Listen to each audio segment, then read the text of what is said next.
Streaming live on Facebook, YouTube, Twitch, and blasttheradio.com, this is The Lowell Green Show. The number to call and be heard around the world is 613-413-2217. Or email Lowell at blasttheradio.com. And now, here is Lowell Green. Thank you, John. You know, it's becoming glaringly obvious that the problem in Canada is not COVID. The real problem, let's be honest here, okay? The real problem is an antiquated, terribly administered healthcare system that was collapsing long before this pandemic hit. Am I right? I think so. Stories of hallway treatment, dozens of backed up ambulances at emergency wards, 14-hour emergency ward delays, wait times, year-long delays for hip and knee replacements. Hey, those stories have been around for years. Now, when I say healthcare system, I mean the whole shebang, the whole thing, including long-term care and home care. I mean, let's be honest with ourselves, okay? Most of us in this province have known for a long time that you're lucky in long-term care to get one bath a week. Am I not right? Have you not known this? Have those stories not been around for years? They sure as hell have. This system was broken, and I mean broken, long before Doug Ford appeared on the scene. I'm not excusing him for anything, but we've got to be honest. These problems, antiquated system, terribly funded, terribly administrated, wait times, all of this long before Doug Ford was anywhere near. And let me give you a graphic example of the disdain the Wynne government had for treatment of patients. Remember the situation with senior cabinet minister George Smitherman. You must remember this. He proudly displayed one time, or claimed, that he was going to wear an adult diaper for an entire day. Why? Well, to prove that senior citizens in long-term care only needed one diaper a day. Now, he eventually didn't do it, but can you imagine the callousness to suggest something like that? This is the same George Smitherman, while claiming that seniors, some with dementia, only needed one diaper a day. You could piss in the diaper 5 or 6 times a day. That was okay. You could just keep it on. You could poop a couple of times. No, they only need one a day. That's how callous that government was. At no point did Kathleen Wynne or any member that I am aware of the Liberal Party, including, by the way, Bob Shirelli, ever criticize George Smitherman for making that statement. That was good enough. One bath a week, one diaper a day. This is the same George Smitherman, while rationing or wanting to ration people in long-term care, government long-term care, mind you, to one diaper a day. This is the same George Smitherman that went off to Korea and signed a $9 billion deal for windmills and solar panels. We had $9 billion for windmills and solar panels, but by God, we were going to ration diapers and baths in long-term care. I'm not making this up. I am not making that up. That happened under the Wynne administration. And there are many other horror stories. I mean, I can remember CFRA 10 years ago, for example, complaining about the fact that you could drive by emergency wards at any one of our hospitals and see sometimes 3, 4, 5, 6. One time there was even, according to the Ottawa Citizen, and I have the story, 10 ambulances backed up at an emergency ward. Why? Well, because the rules were, somehow or other, that all paramedics had to remain with the patients until they were booked into the hospital. And if the hospital was jammed, and they were jammed 10, 15, 20 years ago, then sometimes these paramedics would have to wait hours. So you would have ambulance after ambulance after ambulance backed up, in each case, 2 paramedics.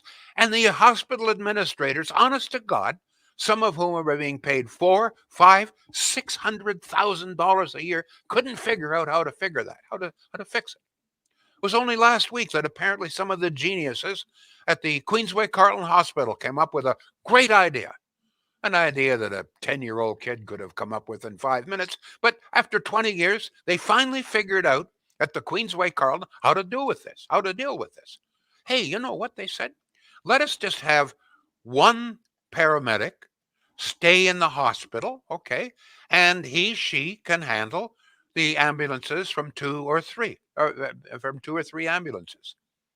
And this, of course, would free up 2 or 3 ambulances, which would be 4 or 6 paramedics to go back out onto the road and do the job they are supposed to do and want to do.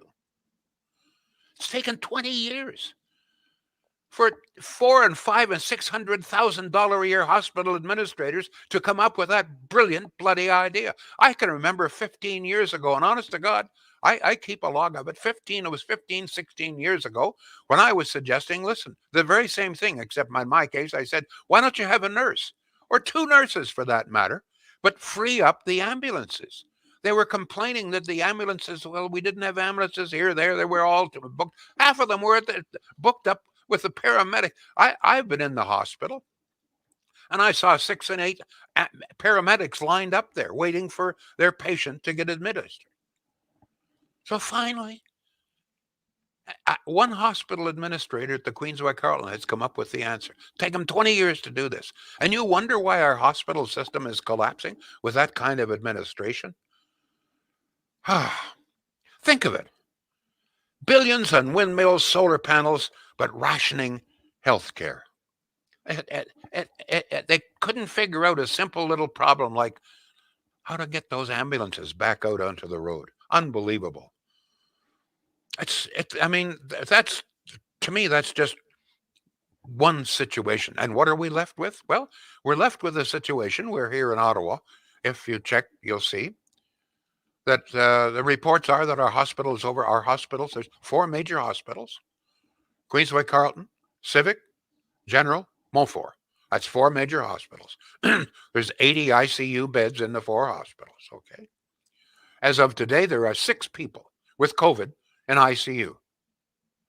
4 hospitals, 6 patients in ICU. And they're telling us that the hospitals are overwhelmed. They're overwhelmed because they were overwhelmed long before COVID. That's the problem. It's an antiquated system. It's been collapsing for years. What we're faced with here: decades of neglect, incompetence. I don't see how else you can describe not being able to solve the ambulance problem other than pure incompetence. And political ideology coming home to roost. That's what we're dealing with here.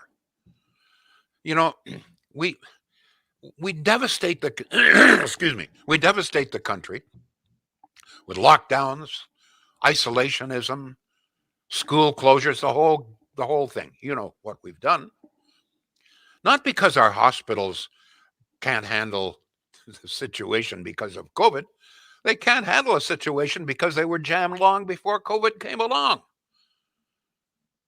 You know, resource, and you notice that I have stayed away from saying poorly funded. It could very well be, although I must tell you that if you examine the amount of money that we pay per patient in this country, it's among the highest in the G7. And you know, the quality of healthcare has been declining badly, as you know, when compared with other industrialized nations. But the amount of money we pay per patient, so very clearly, I wouldn't be surprised if we probably do need some more money. I'm not denying that, but I think the problem primarily has just been poor administration. I reported the last time I was in hospital, which is not that long ago, back in October, when I had my hip surgery, that it seemed to me that where I was, and I was in 6 different rooms, that there were plenty of staff there. But what I noticed, and I reported, and I hope I'm being fair, it seemed to me that there were a good number of people wandering around on jobs that really were not critical. On two occasions, I had someone come in with a big logbook and asking me questions to find out if I was senile. One question was, do you ever see animals or insects climbing the walls? Honest to God. Now, at this point, hospitals were screaming, they're short staffed, everything. And I must tell you, I had a therapist come in. If she spent 5 minutes with me, I'll be always going to come back. But I have to be, because generally speaking, but the nurses and the doctors were first rate, no question. What I'm saying is it seemed to be, and I mentioned this to the administration, seems to be a lot of people walking around here with jobs that are not critical. After they had determined on the first occasion that I was not senile and was not seeing bugs and animals crawling the wall, they did ask me that. It seems to me that maybe the second guy didn't have to ask me the same question, but I passed that on. What I'm saying is that I think there has been terrible waste of funds. I remember a caller from Brockville. This is many years ago. And we were complaining about wait times and so forth at that time. And a nurse phoned from the Brockville Hospital and said, Lowell, there's one problem. She said, there are too many high heels around here and not enough running shoes. I think you know what that means. And I think that she had a very good point. Whatever it is, it's a mess. It's a mess. There's no question about it. The reason that the United States has essentially stayed open, I see a statement this morning from one of our hockey players, one of the senators says there seems to be two different hockey leagues here, one playing in front of full audiences and the other one not playing at all. How many games have been canceled with the Senators now? And we're only allowed 1,000 people in. The United States, I watched several of the NFL hockey or football games yesterday. I mean, like 150,000 people in the stands, none of them with masks. Why is this? Why is this? Do you ever stop and ask yourself? The reason very clearly is this. The United States healthcare system, with some exceptions, is able to handle even the tremendous influx of COVID patients. They're not overwhelmed. They can handle it. Here in Canada, we're locked down, etc. Not because this helps. It's because we can't, our hospitals, it's all because our hospitals can't handle even a slight bump. 6 people in an ICU in Ottawa, and it's a panic. We've got, I don't know, 250 people, maybe 400 people in ICUs in all of Ontario. And they're screaming that they're overwhelmed. But wait a minute, there's 15 million people in Ontario. There's 186 different hospitals. We've got 400 people in ICU and 180. And this is overwhelming. The only reason it's overwhelming is because it was overwhelmed before COVID. So the United States essentially is open because their healthcare system can handle it. Ours can't. If you have a different interpretation, I'd sure like to hear it. And I mentioned political ideology as part of the problem. And it's a fact, with rare exceptions, our entire hospital system in all of Canada is owned and run and administered by the government. Hospital system, with rare exception, hospitals, because there's plenty of private clinics, hospitals are essentially a government monopoly. And we all know, or should know by now, that governments can't run anything.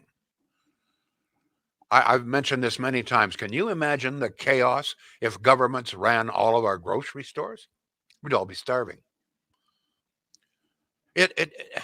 I know that there's still some opposition out there of private health care. Other than rich people would be able to buy service. Yeah, but wait a minute. Rich people today can go out and spend $120,000 on a new Tesla car, which the government, us taxpayers, will help to pay for. But they can't buy a life-saving operation? I can make a decision. I can say, you know what? Rather than buying the Tesla for 120, I'll go out and buy a secondhand smart car for $2,000 because I want to get a life-saving operation for my cancer. But the government said you can't do that. I can go out and buy a much better house. I can buy a 2 million, 3 million, $5 million home. Nobody else can afford. But I can't buy a hip replacement to get out to alleviate the pain. I have a good buddy, and I've mentioned this before. This guy's been trying to get his hip repaired now for over 2 years. He's in terrible pain. He soon won't be able to walk, won't be able to get around at all. What a tragedy! This guy has all kinds of money. He can't even in Quebec. He can't even buy a hip surgery. I mean, this makes no sense. Why, for example, can I go to a private clinic, get an X-ray, but I can't get an MRI in the private clinic? Remove that, hip replacement, knee replacement. There should be private clinics to take these away from the hospital loads, just as part of the administration. We've got to start a debate that's honest here. And in talking about political ideology, what else would you call the decision? And I know I've dealt with this before, but this was pure political ideology, not to build a civic hospital where it should be, still linked to the Heart Institute right across the road. And not only the fact that it's about a mile away and in a terrible location, but it's delayed construction for at least 2, probably 3, maybe 4 years, increased the cost by hundreds of millions of dollars for a political decision, a pure political ideology. We need that new civic desperately, desperately, desperately. Well, we'll have to wait because one or two politicians decided we can't give it. The big John Baird gave them that land. We can't have that. I'm just throwing this out for. If you want to find out what's wrong, the wrong's been around a hell of a long time. Years of neglect, incompetence, political interference, terrible administration, and ideology have brought our entire healthcare system to its knees. And what's the major concern today of governments at every level, including municipal? Is it healthcare? When was the last time you heard Jim Watson talk about the need to improve healthcare? Never. When was the last time you heard Pierre Trudeau talk? Well, he's saying everybody should be vaccinated. Okay. But have you ever heard him say, listen, we better address this entire healthcare system. We better get at this. We need a national debate here. We need a plan. When even Doug Ford, have you ever heard Doug Ford say, listen, this is not a COVID problem. This is a healthcare problem that exists at every level. Home care, long-term care, hospital care, clinic care. It's a problem we've got to deal. Have you ever heard any No, they're all afraid. But that's the problem. It's not COVID. It's a system that was collapsing long before Doug Ford or the pandemic ever came along. And there's a big story in the Ottawa Citizen today, and we've seen others, or maybe it's the Sun, about food banks and how it's getting more and more difficult to get food delivered and donated to the food banks. The cost of food is skyrocketing, as we all know. And what's the concern from the federal government? It's not about health care. It's not about cost of food. It's not about declining food banks. It's about lowering CO2 emissions. On April 1st, one of the major causes for the increased cost of food and everything else these days is the carbon tax. On April 1st of this year, carbon tax will go up another 11 cents a liter for gasoline, which means that everything else will go up. You people out there having difficulty putting food on your table, you're going to have a hell of a lot more after April 1st. Our hospitals are crying out for modernization, for reclamation, for anything. But the national debate is about global warming as the country staggers under the worst cold waves we've ever seen.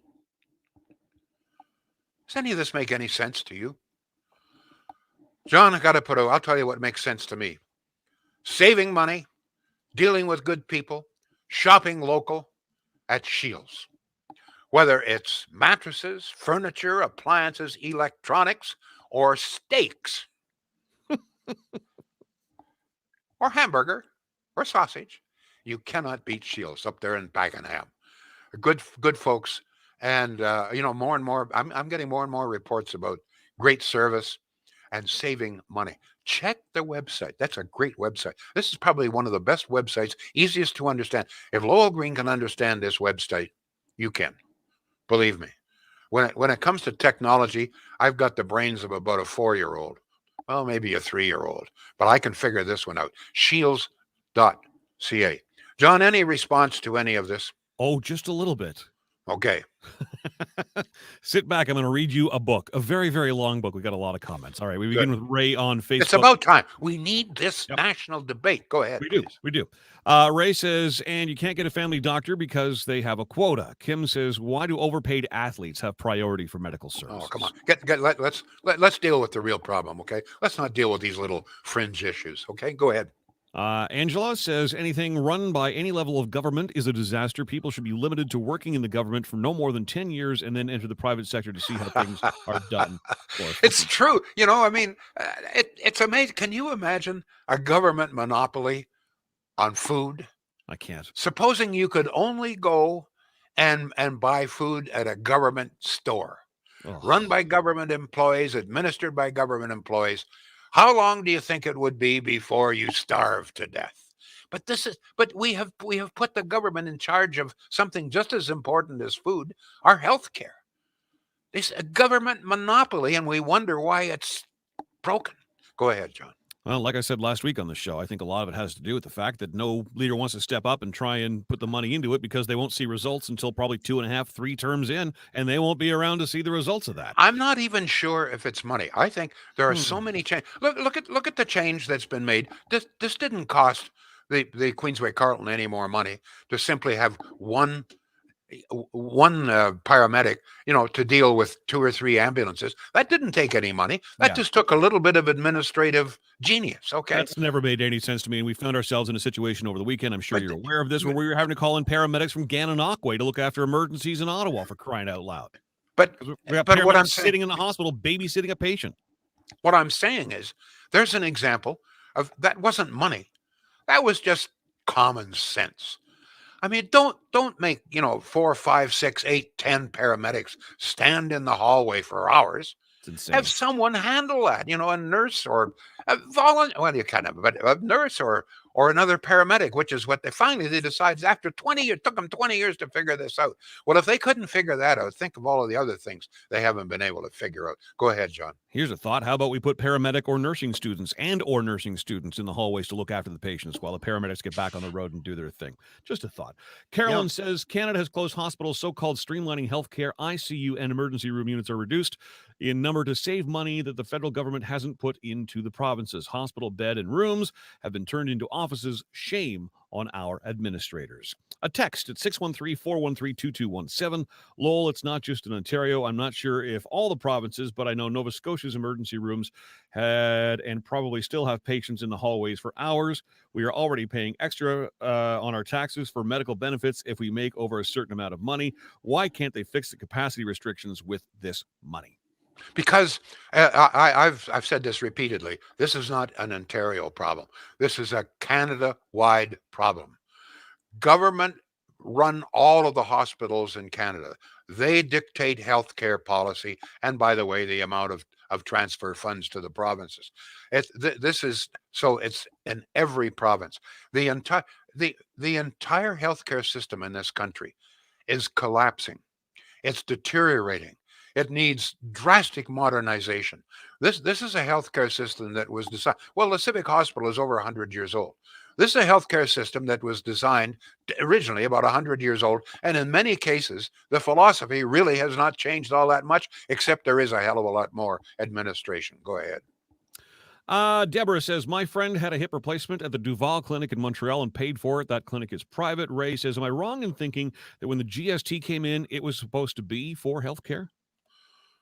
I don't believe it was for healthcare. I can't recall any debate ever in any suggestion that we needed to improve healthcare in this country. I think we've always been led to believe that we had the world's best healthcare. We were always saying, "Oh, how much better our healthcare is than the United States," which is really hard to figure out when you see the number of Canadian politicians who head south. Uh, and Good by the point. way, by the Good way, I point. must say I don't want to get into any detail, but I have to undergo um, surgery, a medical procedure on Friday. Now, the person there's a broken lead in my pacemaker. This is quite difficult. The surgeon that's coming in to do it, because he has to remove the broken lead with laser, he was trained for 18 months where? In the United States. Go ahead, please, John. Of course, he was trained in the States. Peter says GST was brought in to reduce the debt of the country in 1993, 1994. Murray backs that up, saying GST was to reduce the deficit. David says, who would want a Tesla in Canada? Software glitch has made the hearing system not work when That's the not car the is issue. moving. That's not the issue. Okay. The issue is the point that I'm trying to make, and I'm sorry if you didn't get it, is that I am free to spend $200,000 on a car, but I couldn't spend $2,000 to get a hip replacement. Go ahead. Jamie says, very sad, Lowell, that at the hospital they were not aware that you're one of the smartest people in the city. Peter says, according to one doctor on CP24, said Americans have different values than we do in Canada. Heard it myself. Yep, values called running healthcare like a business and freedom values. Mark says COVID is a political virus. Oh, thanks, Mark. Joshua says not fixing the hospital problem has caused the lockdowns, which has caused businesses to close and people to be out of work relying on the system for Precisely. support. It's a Thank ripple you. effect. Yep. Thank you. Thank you. But the point I'm making here is this system existed long before the pandemic. Absolutely. Lori is on Facebook. She says, just heard this morning, don't have a heart attack. You could be on a waiting list. Wow, scary. Tony says, I'd rather pay as per the U.S. system for private health care. Jules the Dancer is on Twitch, 2 to 4 years to get into neurosurgery in Ottawa. Laurentian View Terry says, you're dead on, Lowell. Cannot understand why private clinics cannot be included in the healthcare system. Let me see. Smitherman and Butts have lots to answer for in this province. As a comment on Twitch, Lori adds, when I was in the general, I was told to go in the bed. There were no nurses to take me to the bathroom. I cried. So Let me just comment on Smitherman. The point I'm making with Smitherman is not that he's just an ignorant, callous man. Okay, no question about it. But the point I'm trying to make here is that he was a senior cabinet minister, and he was saying that well, I'm gonna wear this diaper for a day just to prove that these people out in long-term care, they don't need any more than one diaper a day. There was no great public outcry about that. It was generally accepted by the population, and we returned Smitherman the next election. We returned him to office. That's the point I'm trying to make. I'm trying to point out that the entire country really has not concentrated, and in many ways was callous, particularly when it comes to, I'm sorry to say it, senior citizens. Go ahead. If we had a two-tier healthcare system, we would have better care. Private clinics would have a better, more efficient administration. We all know that our provincial healthcare administration is by far more than half the cost of running it, says Craig. Let me see. Chrissy, good day, Lowell. It took COVID to make our healthcare seem more bad than what it was before COVID. It all started with the long-term retirement homes, then went downhill. Now we are in a hole. We need our health officials to stand up now. Let me see. They need to follow the United States. Bring, report, pass off to medical, resident, grab replacement gurney and supplies, and leave. She also adds, we also close the Riverside to intake emergencies. It is now just a daycare surgery unit. Julie says the system is broken 100%, and I'm not sure what the solution is, but is patients like you and me that have to suffer. Can I just respond to that? Yes, sir. Please do. I mean, we don't have to invent the wheel here. The healthcare system in the UK is much more highly rated. The healthcare system in Scandinavia is far superior to ours. There are aspects of the American system that are far superior. Otherwise, why would so many of our politicians and rich people go to the United States for treatment? So we don't have to reinvent the wheel. We know the answers are out there. as I say, as evidence of the incompetence and the inability to make any kind of a change is this whole business with the paramedics and the ambulances. 20 years it's taken them to figure out how to get more ambulances out on the road and not have them stand in hallways. 20 years it's taken them to figure that out. Go ahead, John. Time to have an adult conversation about our healthcare system free of politics and union interference. Thank you. Dean says the government is blaming the overwhelmed healthcare system on the unvaccinated, but that is just deflection. This is a decades-old problem caused by bureaucracy and incompetence. And says, you're right on the mark, Lowell. I've been saying this for years. Our hospitals have been a mess for many, many, many, many years. Very, very poor administration. 2 more comments left. Angela says there are a lot of procedures and policies that could be changed to run a lot more efficiently.